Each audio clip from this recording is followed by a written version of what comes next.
حضرت عمر بن عبدالعزیز رحمۃ اللہ علیہ کے والد مصر میں ہوتے تھے، اور جناب عمر بن عبدالعزیز حضرت صالح بن کیسان رحمۃ اللہ علیہ ایک محدث تھے، ان کے پاس مدینہ طیبہ میں تعلیم حاصل کرتے تھے۔ تو آپ نے اپنے استاد صاحب کے پیچھے عصر کی نماز پڑھی تو ایک رکعت آپ کی لیٹ تھی، اٹھ کے آپ نے نماز پوری کی تو حضرت صالح بن کیسان محدث تھے، عالم تھے، حدیث پاک کو جاننے والے، وہ حضرت عمر بن عبدالعزیز سے کہہ رہے ہیں بچپن ہے اور والد مصر میں۔ انہوں نے پوچھا بیٹا کہاں تھے؟ نماز میں ایک رکعت میں نے دیکھا کہ آپ نے دیر سے نماز پڑھی ہے۔ تو عرض کرنے لگے میں حضور کنگھی کر رہا تھا۔ بعض بچے آئینے کے سامنے کھڑے رہتے ہیں پھر بڑی بڑی دیر ہی کھڑے رہتے ہیں، کنگھی کر رہا تھا تو ذرا دیر ہو گئی۔ حضرت صالح بن کیسان رحمۃ اللہ علیہ نے ان کے والد کو مصر میں خط لکھا، فرمانے لگے جوانی بھی ہے، موقع بھی ہے، فرصت بھی ہے، اور ابھی بھی آپ کا بیٹا جماعت سے نماز نہیں پڑھتا۔ مصر میں خط گیا۔ آج جب میں نے پوچھا ہے تو اس نے کہا میں کنگھی کر رہا تھا۔ اتنے معمولی سے کام کے لیے اس نے تکبیر اولیٰ چھوڑ دی۔ اب وہاں مصر میں بیٹھے والد نے یہ نہیں کہا کہ مولوی صاحب آہستہ آہستہ ٹھیک ہو جائے گا، آپ کو کیا ہو گیا ہے، کوئی بات ہے کرنے والی؟ انہوں نے وہاں سے گھوڑے پہ بندہ دوڑایا، بندہ مدینہ طیبہ آیا۔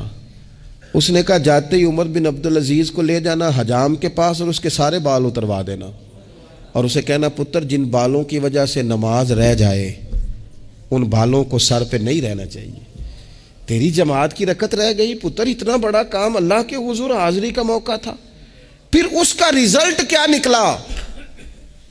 حضرت عمر بن عبدالعزیز بادشاہ بنے، 39 سال عمر میں انہوں نے پوری امت کو خیر سے بھر دیا۔ حشام بن عبد الملک کے بھی 11 بیٹے تھے، جناب عمر بن عبدالعزیز کے بھی 11 بیٹے تھے۔ حشام جب دنیا سے گیا تو ہر بیٹے کو 10 لاکھ دینار آئے، اور جناب عمر بن عبدالعزیز جب دنیا سے گئے تو 11 بیٹے تھے اور 6 دینار تھے۔ اور جاتی دفعہ کہنے لگے پتر اپنے باپ پہ شکوہ نہ کرنا، تمہارا باپ بزدل تھا، 2 رستے تھے، یا تو میں اپنے لیے جہنم کٹھی کرتا اور تمہارے لیے جائیداد بناتا، لیکن میں بزدل تھا، دوزخ سے ڈر گیا، میں جائیداد نہیں بنا سکا، اپنے باپ کو معاف کر دینا۔ تو بچے کہنے لگے ابا جی ہم جس گلی سے گزرتے ہیں لوگ اٹھ کے کھڑے ہو جاتے ہیں کہ نیک باپ کی اولاد جا رہی ہے، اچھے باپ کے بچے جا رہے ہیں، ہمیں کوئی ضرورت نہیں جائیدادوں کی۔